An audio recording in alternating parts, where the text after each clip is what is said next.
amados de Deus, como sempre dizemos que é uma alegria estar em contato cada vez com vocês através desse nosso programa Café e Fé. Tomar um cafezinho aqui é muito bom. O nosso objetivo também é anunciar o Evangelho das insondáveis riquezas de Cristo, do Deus que se encarna, do Deus que se importa, do Deus que habita, que habitou conosco, Emmanuel, e que por sua graça Ele vem viver em nós, habitar em nós, onde nos tornamos tabernáculos de Deus.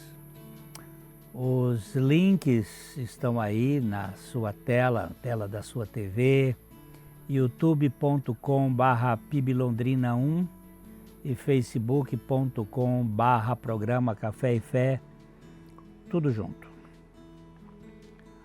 Você na verdade, pode ser um aliado nosso. Nós contamos com a sua participação,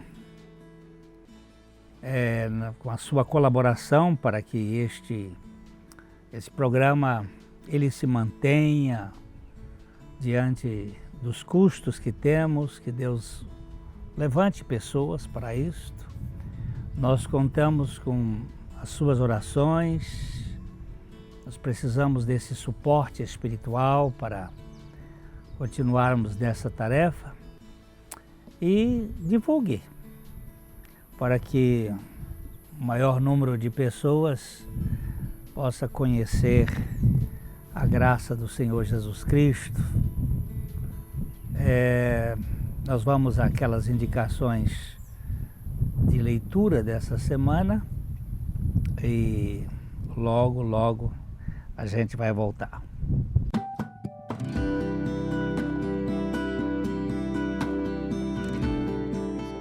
Olha que livrinho interessante, né? Juan Varela Álvares e Mar Molina. Segredos de um casamento saudável.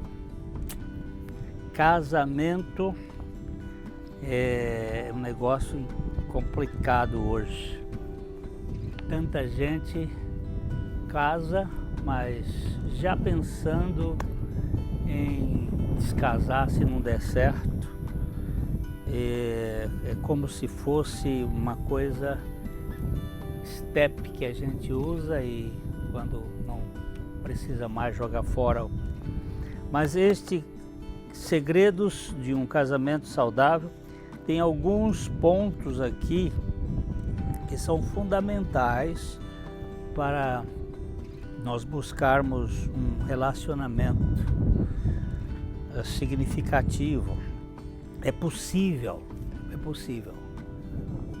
ter um casamento saudável. Eu posso dizer isto como namoro, noivado e casamento. Eu já tenho 55 anos, sendo 49 de papel passado. Tivemos dificuldades, tivemos lutas, mas graças a Deus por Jesus Cristo e graças a Deus por alguns conhecimentos de como resolver os relacionamentos, as dificuldades do relacionamento. Segredos de um casamento saudável.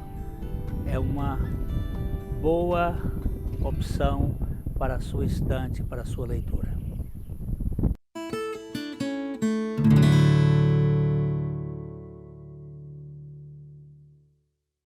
Na Ótica Higienópolis você terá um atendimento diferenciado com as melhores opções de lentes e armações para a sua qualidade de vida, sem abrir mão da estética e moda. E o melhor, você não paga mais por isso.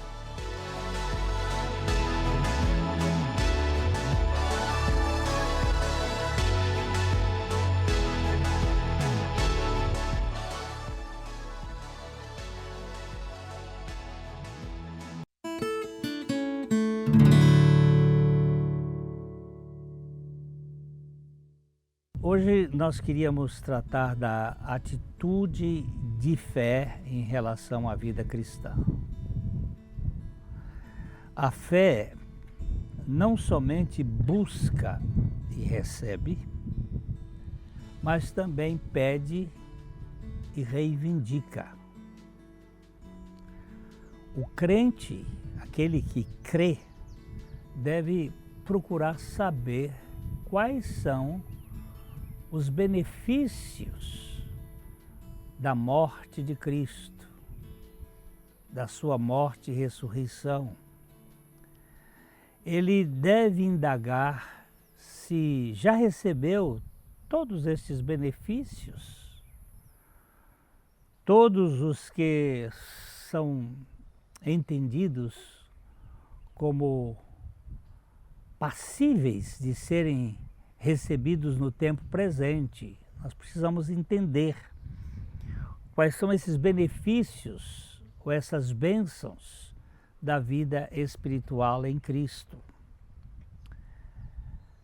A redenção do domínio do pecado está entre esses benefícios e podemos reivindicá-lo como um direito em Cristo Jesus, incluindo no pacto da graça. Como membro de Cristo, não existe uma bênção que Cristo tenha comprado pela sua preciosa morte, que não pertença ao crente, que não pertença ao que crê. Ele glorifica muito mais a Deus quando solicita todas essas bênçãos do que quando, por falsa humildade, toma para si apenas algumas. Nós precisamos reivindicar as bênçãos espirituais que nos foram dadas todas em Cristo Jesus. Toda graça é uma aquisição dos sofrimentos de Cristo. Perdão, justificação, paz, alegria, comunhão, santidade e por aí vai. São muitas essas graças divinas para com os seus filhos, para com o seu povo. Todas foram compradas com o preço do sangue de Jesus Cristo. Elas se tornam nossas todas ao mesmo tempo através do Espírito Santo e pela fé. Nós as recebemos não trabalhando, não lutando ou por qualquer esforço, mas pela fé. Todas são nossas. Todas as bênçãos espirituais. A incredulidade rouba muitos dos nossos legítimos privilégios. O maligno vai nos assediar com o objetivo de nos manter escravizados, ignorantes daquilo que Deus nos tem dado.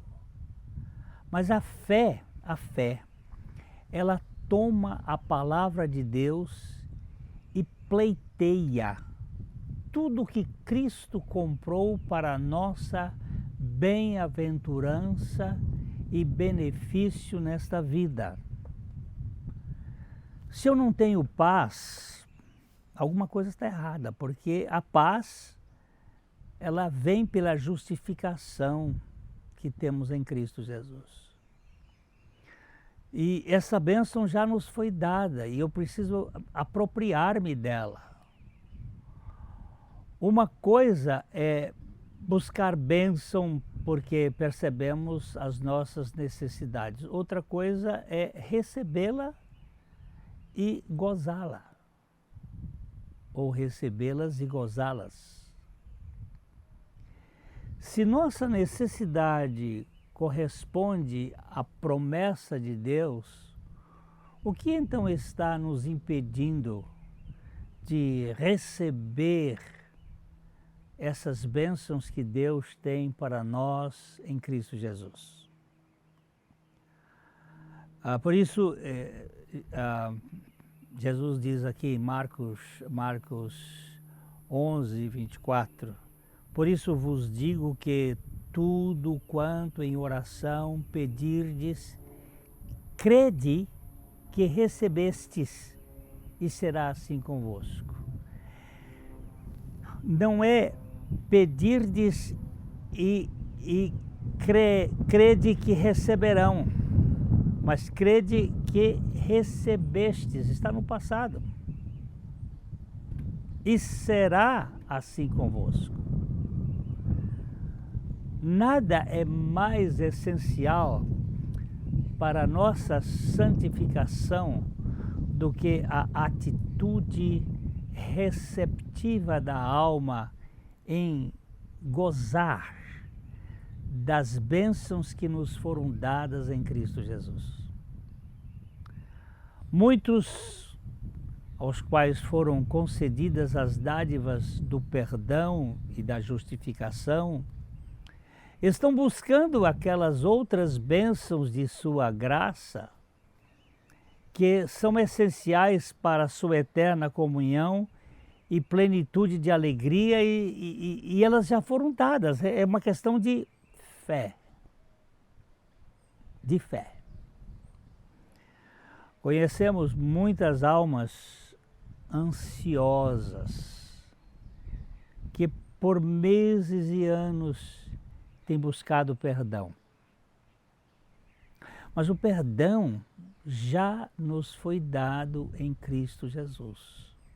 Ali na cruz, a primeira palavra de Jesus, das 7 palavras da cruz, a primeira palavra dele foi: Pai, perdoa-lhes, porque eles não sabem o que fazem. E a Bíblia diz que sem derramamento de sangue não há perdão, e ele já operou este perdão ali na cruz, de tal modo que nós podemos viver uma vida de completa consciência de que o perdão nos foi dado em Cristo Jesus.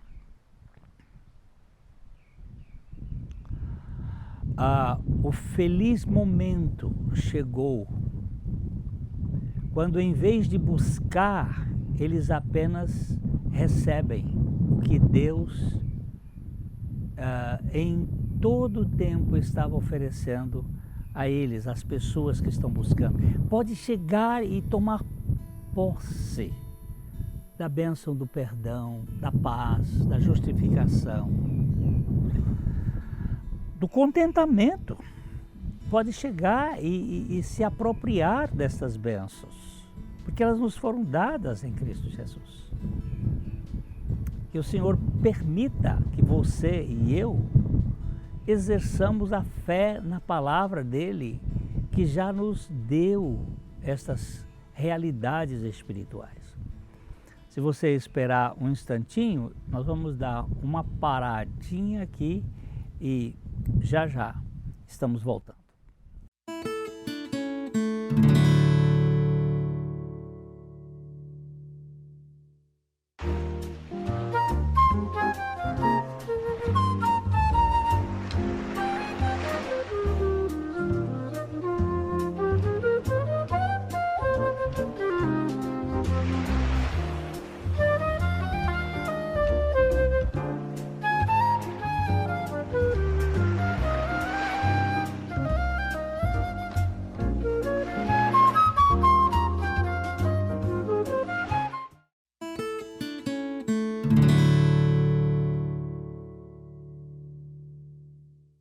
Deus já nos deu toda sorte de bênçãos espirituais em Cristo Jesus.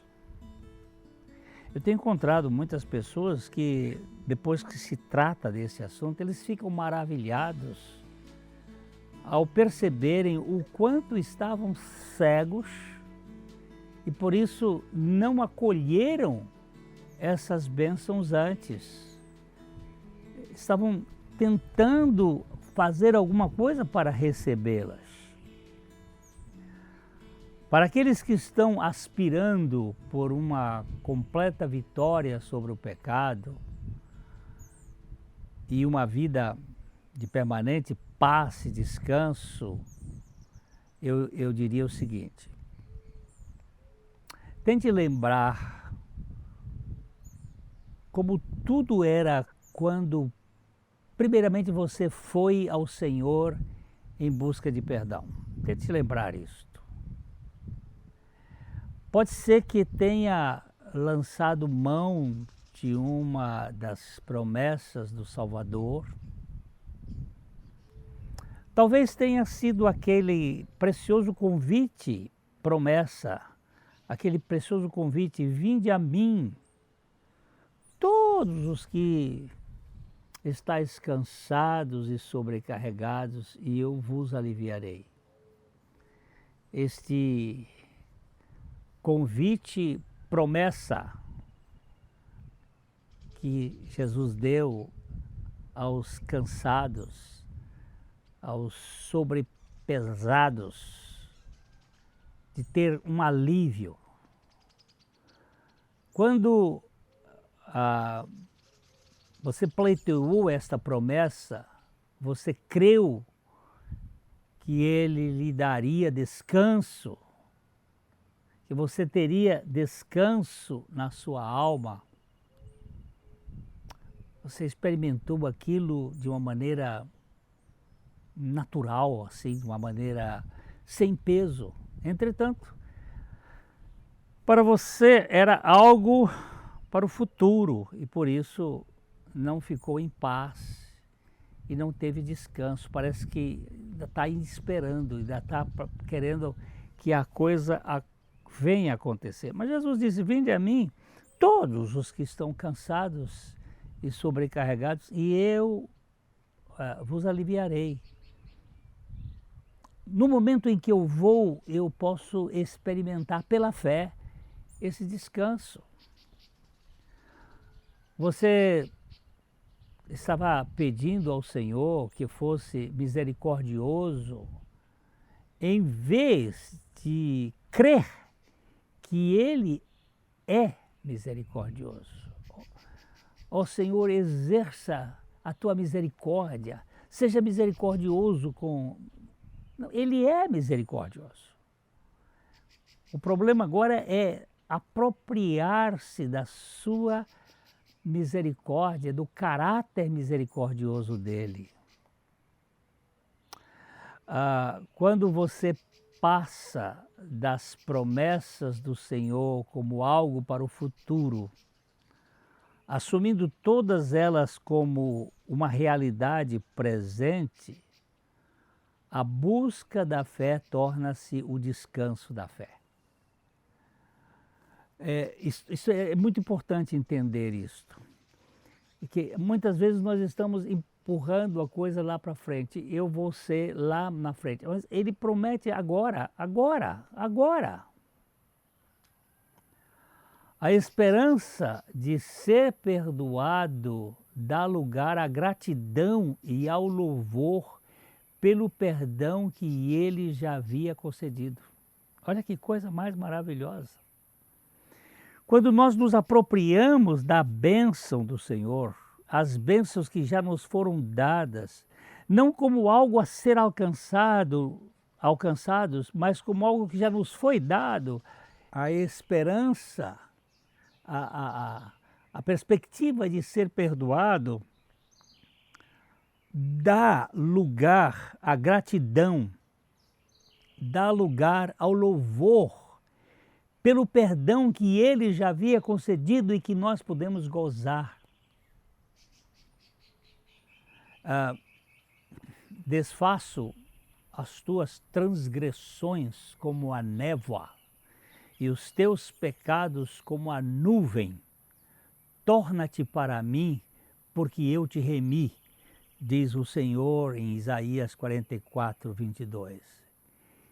Ele não diz desfarei as tuas transgressões, desfaço as tuas transgressões como a névoa e os teus pecados como a nuvem. Torna-te para mim, porque eu te remi, não eu te remirei. Em João 6,37, é uma outra passagem que diz assim: todo aquele que o Pai me dá, esse virá a mim, e o que vem a mim, de modo nenhum lançarei fora. Se eu vou ao Pai, se eu vou a Cristo, é porque o Pai me levou a Cristo. E eu tenho certeza de que eu não serei descartado. Jamais eu serei abandonado. Existem muitos que temerosamente não conseguem ir além da simples esperança, a esperança de que não serão lançados fora. Talvez eu não seja lançado fora. Eu sei que eu não vou ser lançado fora. Porque ele diz que todo aquele que vem a mim, de maneira nenhuma lançarei fora. Isto é a fé tomando posse. E agora a gratidão diante disso. Não ousamos dizer que a fé dessas pessoas não é genuína, mas é uma fé que não me parece honrar a Deus, não honra a Deus. Será? Quando você empurra a coisa e não se apossa daquilo que Ele deu? É uma fé que os capacita para cantar uma canção de louvor ao seu Deus de verdade? Não me parece. Podem eles agradecê-lo por sua completa salvação? Senhor, eu te dou graças porque o Senhor me aceitou em Cristo Jesus. Porque a obra dele foi plena, foi total. Quão pouco, comparativamente, eles podem fazer na caminhada do servir em razão de sua fé tão débil, tão frágil, tão sem expressão, porque não se apropria daquilo que foi dado. Mas quando a alma passa do eu terei para o eu tenho, da aceitação daquilo que já nos foi dado, a fé que antes era somente uma busca, ela torna-se agora o descanso da fé. Eu tenho, não é eu terei, eu tenho. Ele nos fez aceitáveis a Ele mesmo no amado, nos diz Efésios 1:6. O Senhor nos fez aceitáveis a Ele mesmo, Ele nos fez aceitáveis a Ele. Vemos isto claramente, tal como o perdão e a justificação que nos foram dados. Vemos isso também para as outras necessidades da nossa alma, outras realidades, paz, alegria, bênçãos que Ele nos ofereceu. A linguagem da alma evidencia como ela apega-se às promessas. Alguns exclamam: ó Senhor, eu espero. e confiadamente aguardam alcançar pelas bênçãos que buscam no futuro. Ó Senhor, que o Senhor me dê, que o Senhor opere isto em mim, sempre colocando para o futuro. Mas outros falam no tempo presente. As tuas promessas são minhas, e as necessidades da alma são satisfeitas imediatamente. Eu sou um filho de Deus, não porque vão acontecer coisas, mas porque Deus mostra claramente que Jesus veio para o que era seus e os seus não receberam, mas a todos quantos o receberam, deu-lhes o poder de serem feitos filhos de Deus, a saber, os que creem no seu nome. Eu creio. E este crer já foi uma obra do Espírito Santo. Uma ilustração disso é o Salmo 23. O Salmo 23 é muito interessante. O Senhor é o meu pastor, nada me faltará. Ele me faz repousar em pastos verdejantes. Ele leva-me para junto das águas de descanso. Ele refrigera a minha alma. Não tem nada para o futuro, é tudo agora, já estou experimentando. Ele me guia pelas veredas da justiça, por amor do seu nome. Tu estás comigo, teu bordão, teu cajado me consolam. Preparas-me uma mesa na presença dos meus adversários, unges-me a cabeça com óleo e o meu cálice transborda. Aqui não vemos apenas a fé que busca, mas o descanso na fé. A alma agora está recebendo, ela está vivendo no poder total da provisão divina. O Senhor é uma realidade muito presente na minha vida. Eu gostaria que Ele fosse na sua vida. Eu sou um pecador alcançado pela graça e hoje vivo na dependência do Senhor. Que o Senhor faça isso na sua vida. Aqui está o segredo do poder ser um cristão no tempo presente. Apropriar-se pela fé de tudo que Deus tem para nós. Um grande abraço, de coração para coração. Até o nosso próximo programa.